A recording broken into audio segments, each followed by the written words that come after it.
ओम श्रीराम. सर्व श्रोत्यांना प्रेमपूर्वक नमस्कार. श्रोते हो, आपण स्वामी विद्यानंद यांच्या भावार्थ रामायण संक्षिप्त या ग्रंथाच्या आधारे निर्माण झालेला मला भावलेले भावार्थ रामायण अर्थात आत्मपरायण हा ग्रंथ आपण पाहत आहोत. आज अरण्यकांडातील शेवटचा अध्याय 23वा शबरीचा उद्धार. ओम श्रीराम. श्रीराम कृपेने कबंध ज्ञानी होतो व म्हणतो की मी सुद्धा पूर्वी शुद्ध ज्ञानी होतो, परंतु ब्रह्मशापाने हा असा झालो. पुढे मग लक्ष्मण त्या देहाचे अंत्यसंस्कार करतात. त्यातून एक दिव्य काया बाहेर पडते. ती दिव्य काया सांगते की तुम्ही आता पंपा सरोवराकडे जा व तेथून पुढे ऋषीमुख पर्वतावर तुम्हाला सुग्रीव भेटेल व त्यानंतर वालीचा वध होईल. मग त्यानंतर सीतामाता कोठे आहेत तेही कळेल. पुढे मग श्रीराम लक्ष्मण मातंग ऋषींच्या आश्रमावर येऊन पोहोचतात. तिथेच त्यांची शबरीशी भेट होते. तिची पूजा स्वीकारून श्रीराम प्रसन्न होतात व तिला दिव्य ज्ञानामृत प्राशन करवितात. मग शबरी श्रीरामांना मुक्कामी राहण्याची विनंती करते. तेव्हा श्रीराम तिच्या विनंतीला मान देऊन तिथे थांबतात व मग पुढे भोजनादी झाल्यावर ऋषीमुख पर्वताकडे प्रस्थान ठेवतात. आता आपण साधकाच्या दृष्टीने पाहू. साधकाच्या साधनेने त्याच्या ठिकाणी शुद्धीकरण प्रक्रिया सुरू होते व श्री सद्गुरूंची कृपासुद्धा व्हायला सुरुवात होते. त्याच्या ठिकाणी काही ज्ञानकण त्याच्या मनबुद्धीत उतरायला सुरुवात होते. त्यातूनच त्याला जाणवते की आपणही शुद्ध ज्ञानी होतो, परंतु इथे पृथ्वीवर प्रारब्ध भोगाकरिता आलो आणि या प्रकृतीच्या जाळ्यात सापडून अशुद्ध व अज्ञानी झालो. परंतु आता परमभाग्याने श्री सद्गुरूंची भेटी झाली आहे. आता पुन्हा साधनारत झालो आहे व शुद्धीकरण प्रक्रियाही सुरू झाली आहे. आता श्री सद्गुरूंच्या योजनेने साधकाच्या जीवनात अनेक असे संत पुरुष, श्रेष्ठ असे भक्त जसे शबरी यांच्या भेटी होतात. अशा महान भक्तांच्या सत्संगातून ज्ञानभक्तीला उधाण येते. त्यांच्याकडून श्रेष्ठ भक्तीच्या म्हणजेच पराभक्तीच्या वाटा कशा असतात या व अशा अनेक रहस्यांची उकल होते. तसेच या आत्मप्रवासात येणारी संकटे, वादळे, व्याधी, वेदना, अडथळे यांच्यावर मात करण्याचा प्रभावी असा प्रेमभक्तिमय औषधी लेप मिळत जातो. त्यातून वेदना, अडथळे दूर होत राहतात व त्यातूनच मग साधकाला गुरुबोध मिळत राहतो की साधक जीवनात मी ज्ञानी आहे हा अहंकार नसावा. त्याने नेहमी अद्वैताची कास धरावी, क्रोधाला थारा देऊ नये. हा प्रपंच मुळातच लटिका आहे त्याचा सोस नसावा. योग, प्राणायाम, मुद्रा करत जावे व विशेष करून आपल्या गुरूंना मानावे. गुरूंचाच ध्यास घ्यावा. गुरु जे सांगतील तेच करावे, तरच या तपाला, या साधनेला अर्थ येतो. अन्यथा या सर्वाला ढोंगपण येते व अशा या ढोंगपणातून काहीच साध्य होत नाही. श्रीरामार्पण. अरण्यकांड समाप्त.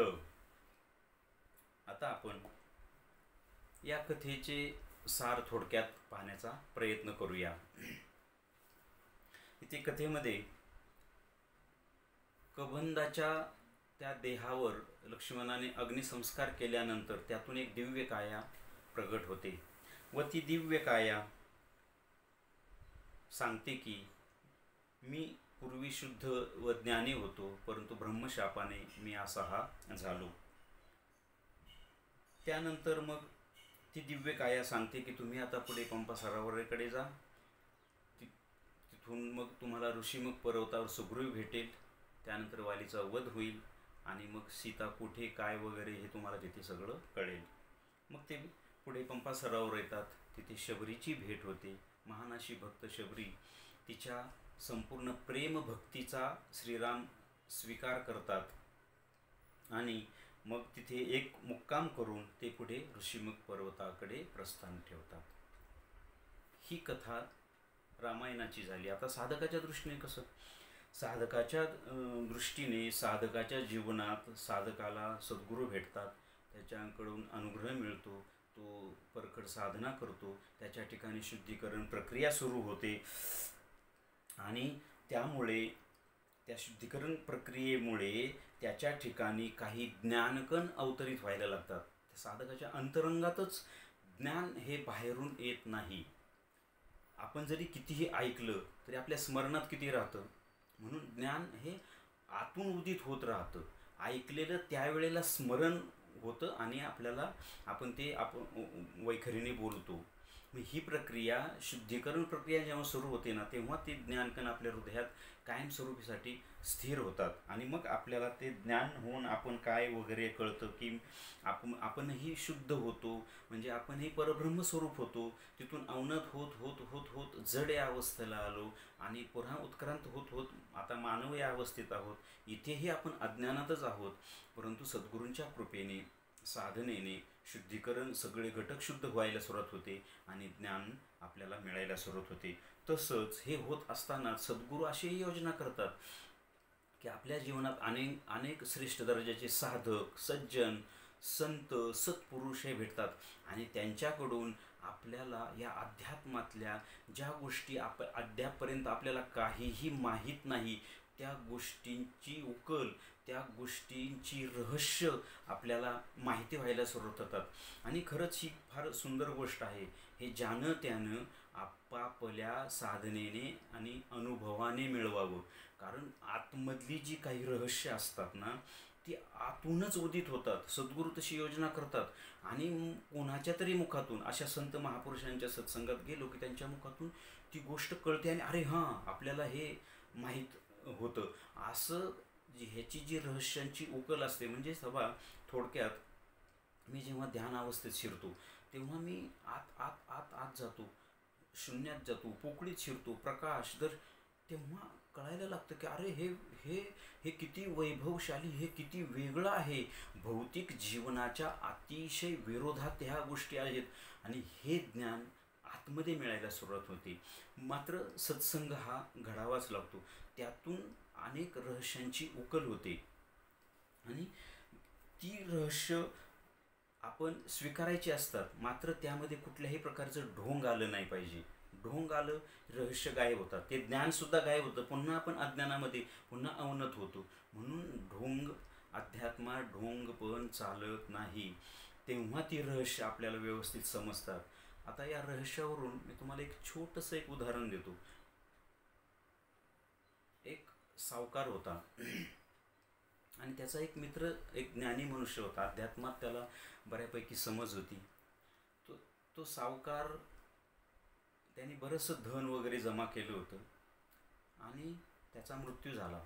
मृत्यू झाल्यानंतर त्याचा जो मुलगा होता तो त्या सावकारकीच्या जोरावर मग अहंकार, ढोंगीपणा, लबाडी वगैरे या गोष्टी, व्यसनं वगैरे अशा ह्याच्यात तो त्या सावकाराने मिळवलेलं सगळं धन त्याचं संपून जातं. तो थेट म्हणजे खायला प्यायला महाग होतो. आणि मग तो त्या सावकाराने ज्या कुठे डायऱ्या किंवा त्याच्या ज्या चोपड्या ठेवलेल्या होत्या तो उचकतो. त्यामध्ये एक ठिकाणी त्याला असा एक उल्लेख सापडतो की चैत्र शुद्ध प्रतिपदा दुपारी 12 वाजता मंदिराच्या कळसाखाली एक सुवर्णाचा मोहरांचा हंडा ठेवलेला आहे, अशी त्याला नोंद सापडते. मग तो उतावीळ होतो. तो त्याचा अर्थ नीट समजूनच घेत नाही. आणि दुसऱ्या दिवशी तो मजूर बोलवतो आणि त्या सावकाराने त्याच्या वाड्यात एक छोटंसं मंदिर बांधलेलं असतं आणि त्याला तो त्या कळसाखाली म्हटलं होतं, तर तो कळस पाडतो, पण त्या कळसाखाली त्याला काहीही धन सापडत नाही. आणि मग त्याला प्रश्न पडतो, एकतर माझ्या वडिलांनी खोटेपणाने हे लिहून ठेवले किंवा माझं काहीतरी चुकते. म्हणजे जेव्हा आपला अहंकार चकनाचूर होतो ना, तेव्हा आपली चूक आपल्या लक्षात येते, तोपर्यंत आपली चूक लक्षात येत नाही. मग त्याला वाटतं आता हे कसा शोध घ्यावं. मग त्याला आठवतं की माझ्या वडिलांचे एक मित्र आहेत, ते ज्ञानी आहेत, आपण त्यांची भेट घ्यावं, तेही वयस्कर झालेले आहेत. तेव्हा तो त्यांच्याकडे जातो आणि त्यांना विचारतो की माझ्या वडील ती नोंद दाखवतो डायरीमधली. तर ते म्हणे तू काय केलं. म्हणे मी ते मंदिराचा कळस पाडून टाकला, पण मला धन सापडलं नाही. तर ते हसतात. अरे म्हणे तू मूर्ख आणि ढोंगी आहेस आणि बेअक्कल तर तू आहेसच. त्यामुळं तुला याचं रहस्य समजलं नाही. म्हणून रहस्य समजण्यासाठी आपल्याला जर समजत नसतील तर अशा महापुरुषांच्या सत्संगात जावं लागतं. मग ते म्हणे तू आता एक काम कर, तो जो मंदिराचा तू कळस पाडलाय तो जशाचा तसा तयार कर आणि पुढच्या ज्या चैत्र शुद्ध पौर्णिमा येईल जेव्हा, तेव्हा तू माझ्याकडे ये.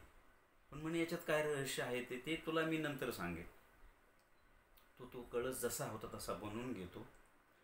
चैत्र शुद्ध पौर्णिमा येते, तो त्या वडिलांच्या मित्रांकडे येतो. वडिलांचे मित्र त्याच्यासोबत येतात. तो त्यांना सांगतो की आता 2 मजूर बोलव आणि ते दुपारी 12 वाजता मी तुझ्या घरी येतो, तुझ्या वाड्यामध्ये येतो. ते दुपारी 12 वाजता येतात. जिथे दुपारी 12 वाजता त्या कळसाची सावली जिथे पडलेली असते, म्हणजे चैत्र शुद्ध प्रतिपदा दुपारी 12 वाजता कळसाखाली, म्हणजे कळसाची सावली जिथे पडलेली होती तिथे त्या वडिलांच्या मित्राने खोदायला लावलं. खाली खूप 4-5 फूट खोदल्यानंतर त्याला तिथे सुवर्णाच्या मोराचा अंडा सापडतो. तात्पर्य काय की रहस्य ही अशा पद्धतीने उकलली जातात. आपण आपल्या ज्ञानाच्या अहंकाराच्या बळावर ही रहस्य उलगडली जात नाही. अध्यात्मातली रहस्य तर कदापि नव्हे. एक तर अध्यात्मातली रहस्य उलगडण्यासाठी आपली संपूर्ण शुद्धी झालेली असली पाहिजे आणि अशा संत महापुरुष किंवा आपल्या सद्गुरूंच्या ठिकाणी आपण समर्पित असलो पाहिजे, शरण असलो पाहिजे. तेव्हा ही अध्यात्मातली अंतरंगातली गुपित जी अध्यात्माची रहस्य तेव्हा त्यांचा उकल होतो.